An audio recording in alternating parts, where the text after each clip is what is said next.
नमस्कार दोस्तों, सोच पे चर्चा में आपका फिर से स्वागत है। मैं आज एक ऐसी टॉपिक लेके आया हूँ जो अभी के टाइम की सबसे बड़ी प्रॉब्लम है हमारे वातावरण और नेचर के लिए, ख़ास करके नेचर के लिए।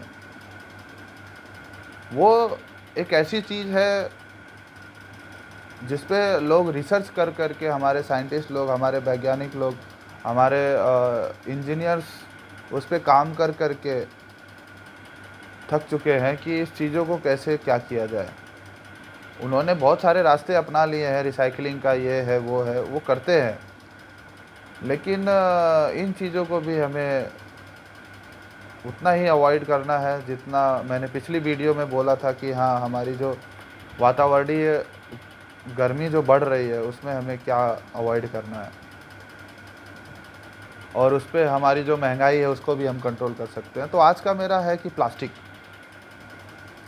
प्लास्टिक हमें कैसे प्रभाव डाल रहा है, हमारे वातावरण पे कैसे प्रभाव डाल रहा है, हमारे जनरेशन्स पे कैसे इफ़ेक्ट कर रहा है, हमारी जनरेशन उस चीज़ को कैसे यूज़ कर रही है, उसके बारे में क्या स्टडी कर रही है, उसको सीरियस कैसे ले रही है, प्लास्टिक के बारे में क्या सोचती है, मैं ये चीज़ आपको शेयर करना चाहूँगा।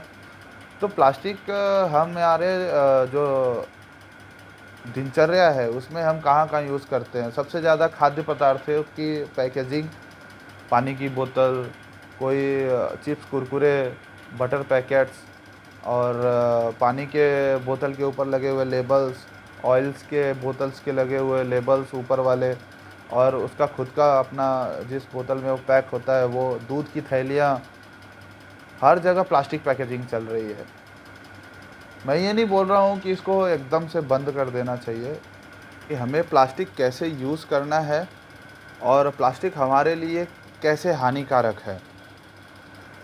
तो प्लास्टिक के पैकेजिंग में आजकल बहुत ज़्यादा जो बच्चे कंज़्यूम कर रहे हैं, कुरकुरे, चिप्स, बिस्किट और बहुत सारे अजीब-अजीब से पैकेट्स आ रहे हैं वेफ़र्स के, सब प्लास्टिक पैकेजिंग है। चाहे वो कुछ भी हो, टूथब्रश का पैकेज हो, बाल में लगाने वाला ऑयल हो, उसका पैकेजिंग हो, चाहे वो कोल्ड ड्रिंक की बोतल हो, उसका पैकेजिंग हो, चाहे वो चाय पीने वाला कप हो, उसका भी एक लेयर मैंने बहुत सारे ऐसे एक्सप्लोरेशन में देखा है कि प्लास्टिक की एक लेयर होती है उसके कप पे। तो हमें किसी भी चीज़ को कवर करने के लिए जो प्लास्टिक यूज़ हो रहा है और यूज़ करने के बाद भी हम उसको कैसे रिसाइकल प्रोसेस में भेज रहे हैं या फिर उसको यूज़ कर रहे हैं या फिर उसको थ्रो कर दे रहे हैं।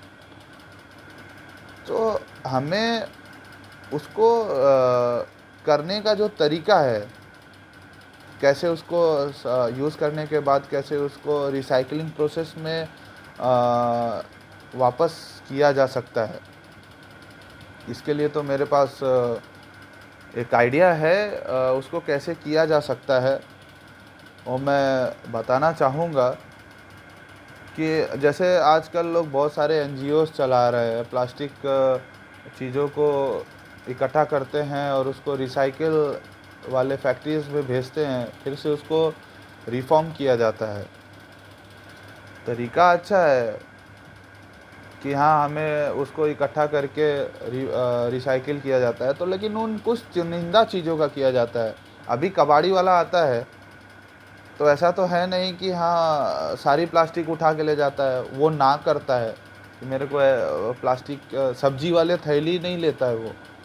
सब्ज़ी वाली थैली कौन लेता है? कोई कबाड़ी वाला लेता है या फिर कोई बोतल से उचरा हुआ लेबल लेता है या फिर चिप्स, कुरकुरे के पैकेट्स को लेता है वो। ये सारी प्लास्टिक्स का क्या होगा?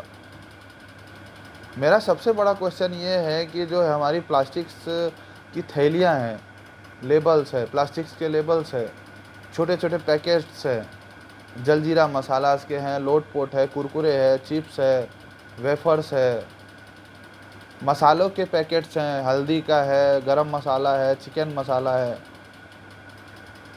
सब प्लास्टिक पैकेजिंग हो रही है। तो बताइए, सारी प्लास्टिक्स हमारे जो समाज में जहाँ पे कूड़ा फेंके जाते हैं, बहुत सारे ऐसे गली मोहल्ले होते हैं, उनका एक कूड़ा फेंकने वाला जगह बना होता है, वहाँ पे बिखरी पड़ी हैं लॉट्स ऑफ प्लास्टिक्स। तो वो प्लास्टिक कौन उठाएगा? या फिर वो प्लास्टिक ज़मीन में ऐसे धंसी रह जाएगी, फिर तो हमारे सॉइल्स को ख़राब करेगी। उन प्लास्टिक में बहुत सारे ऐसे बहुत लॉन्ग टर्म रिएक्शन होता है, तो बहुत सारे ऐसे केमिकल रिलीज़ होते होंगे मेरे ख्याल से। केमिकल इंजीनियरिंग तो मैंने पढ़ नहीं रखी है कि मैं उसमें बता पाऊँगा, लेकिन हाँ, इतना तो है ऑब्जर्वेशन कि हाँ, वो धीरे धीरे अगर सालों लेती है, 10 साल, 20 साल, 50 साल, बहुत ऐसी प्लास्टिक्स है जो 70, 80 साल रिसर्च में पता चला है कि वीक होके सॉइल में मिल जाती है। तो इतने सालों तक वो जो लॉन्ग टर्म रिएक्शन है होती है ना, तो वो मिट्टी में मिलने के लिए केमिकल रिलीज़ करती है। और जो हमारा अंडरग्राउंड वाटर है, तो अंडरग्राउंड वाटर में कैसे मेंटेन होता है? बारिश आती है, पानी इकट्ठा होता है सरफेस पे, हमारा जो सरफेस है वो वाटर को ऑब्जर्व करता है और हमारे अंडरग्राउंड वाटर्स को, अर्थ के नीचे जो वाटर अवेलेबल है उसको बैलेंस करता है। तो उन सारी प्लास्टिक्स में हम बहुत सारे ऐसे जो केमिकल्स भर भर के बेच रहे हैं, बहुत सारे ऐसे प्लास्टिक्स में हम कुछ पैकेजिंग करके ऐसे ही थ्रो कर देते हैं। कुछ इंडस्ट्रीज़ हैं प्लास्टिक्स के बैग्स में केमिकल जो वेस्ट बच जाता है उसका पैक करके फेंक देती है। तो वो जो हमारा सॉइल है, बारिश के टाइम में वाटर को ऑब्जर्व करता है, अंडरग्राउंड वाटर को मेंटेन करता है, वो केमिकल्स धीरे धीरे रिस के हमारे अंडरग्राउंड वाटर में जाके मिक्स हो जाते हैं। अभी मान लो आप चाय बना रहे हो, तो चाय से आप चाय छन्नी से चाय छानते हो, तो ऐसा तो है नहीं कि चाय का जो अरक है वो भी छन्नी में छन जाता है। जो सॉलिड पार्टिकल है वही तो छनता है। चाय का अरक तो हमारे ग्लास में दूध का जो वो है मिक्स हुआ रहता है पानी के अंदर चाय बनाते हुए, वो भी तो ग्लास में जाता है, कप में जाता है चाय पीने के लिए। तो जो केमिकल्स के अरक है हमारे सॉइल्स में मिले हुए हैं, वो भी अंडरग्राउंड वाटर्स में जा रहे हैं। और जो धीरे धीरे प्लास्टिक सड़ रही हैं लॉट्स ऑफ अमाउंट्स में, वो भी, उसका भी माइक्रो प्लास्टिक्स हमारे अंडरग्राउंड वाटर में मिक्सअप हो रहा है। मैं यही कहना चाह रहा था। तो वो जो हमारा अंडरग्राउंड वाटर ऐसे प्लास्टिक मिनरल्स में कन्वर्ट हो रहा है, तो अंडरग्राउंड वाटर हम वापस से समरसिबल हैंडपम्प से बाहर निकालते हैं, उसको भले आरओ वाटर से फ़िल्टर कर लेते हैं, बट जो लॉन्ग रिएक्शन करके उस वाटर में मिक्सअप हो गया है, तो हमारे लिए तो फिर बीमारियां पैदा करेगा ना वो।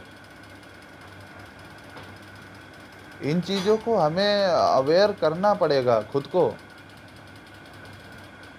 अभी मेरा जो प्लास्टिक और केमिकल से रिलेटेड वीडियो होगी, आप मेरी ये नेक्स्ट वीडियो देखिए, आपको उसमें मैं कुछ चीज़ें बताना चाहूँगा।